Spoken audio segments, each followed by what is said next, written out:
Graduation complete କରିଛନ୍ତି ଏବଂ ଆପଣଙ୍କର ବୟସ ମିନିମମ୍ 21 ବର୍ଷରୁ ମ୍ୟାକ୍ସିମମ୍ 32 ବର୍ଷ, କିନ୍ତୁ ST SC SC BC ଲେଡ଼ିଜ୍ମାନଙ୍କର 5 ବର୍ଷ ବଢ଼ିଯିବ, 21ରୁ 37 ବର୍ଷ ଭିତରେ ଅଛି।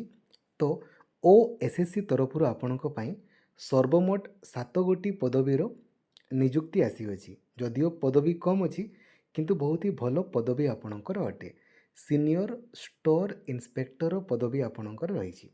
ଏହାର ଅନଲାଇନ୍ ଆପ୍ଲାଏ ଆପଣମାନେ ଆଗାମୀ 25 ମାର୍ଚ୍ଚରୁ କରିପାରିବେ ଏବଂ ଲାଷ୍ଟ ଡେଟ୍ ଆପଣଙ୍କ ପାଇଁ 24 ଏପ୍ରିଲ ପର୍ଯ୍ୟନ୍ତ ଆପଣଙ୍କ ରହିବ।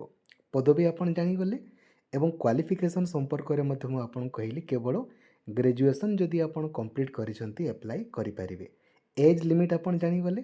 ଆପ୍ଲିକେସନ୍ ଫିଜ୍ ଦେଖନ୍ତୁ କେତେ ଆପଣଙ୍କର ପଡ଼ିବ ନା, ଏଥିରେ ST SC ଦିବ୍ୟାଙ୍ଗମାନଙ୍କୁ କୌଣସି ବି ଟଙ୍କା ଆପଣଙ୍କ ଦେବାକୁ ପଡ଼ିବନି। ବାକି ଯେଉଁ SC BC ଆଉ ଜେନେରାଲ୍ ପିଲାଙ୍କୁ 500 ଟଙ୍କା ପଡ଼ିବ। କିନ୍ତୁ ଯେମିତି ଆପଣ ପ୍ରିଲିମ୍ସ ପରୀକ୍ଷା ଦେବା ପାଇଁ ଯିବେ ତ ଆପଣଙ୍କର ଟଙ୍କା ରିଫଣ୍ଡ ଆପଣଙ୍କୁ ହେଇଯିବ।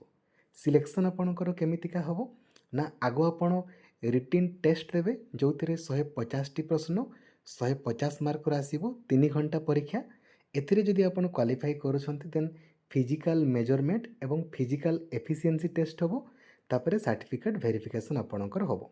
ଏଇ ଯେଉଁ ଆପଣଙ୍କର 150 ମାର୍କର ପରୀକ୍ଷା ହେବ, ଏଥିରେ ଇଂରାଜୀ ଆପଣଙ୍କର ପଡ଼ିବ, ଓଡ଼ିଆ ପଡ଼ିବ ଏବଂ GK ଆପଣଙ୍କର ପଡ଼ିବ। ଦେଖିଦିଅନ୍ତୁ ସିଲାବସ୍ ଆପଣଙ୍କର କ'ଣ ଅଛି, ତା ସହିତ ବେସିକ୍ କମ୍ପ୍ୟୁଟର ପଡ଼ିବ, ମ୍ୟାଥମେଟିକ୍ସ, ରିଜନିଂ ଆପଣଙ୍କର ପଡ଼ିବ। ତ ଓଡ଼ିଆ ଇଂରାଜୀ ସବୁ କ୍ଲାସ୍ ତ ଲକ୍ଷ୍ମୀଧର ସାର୍ ଅଫିସିଆଲ୍ ଆପ୍ଲିକେସନ୍ରେ କରାହୁଏ। ହିଷ୍ଟ୍ରି ହେଇଗଲା, geography, polity, reasoning, basic computer, mathematics ସବୁ କରାହୁଏ। ତାପରେ ଏଥିରେ ଆପଣ କ୍ୱାଲିଫାଇ କଲା ପରେ ଆପଣଙ୍କର ଫିଜିକାଲ୍ ମେଜରମେଣ୍ଟ ଆଉ ଫିଜିକାଲ୍ ଏଫିସିଏନ୍ସି ଟେଷ୍ଟ ହେବ।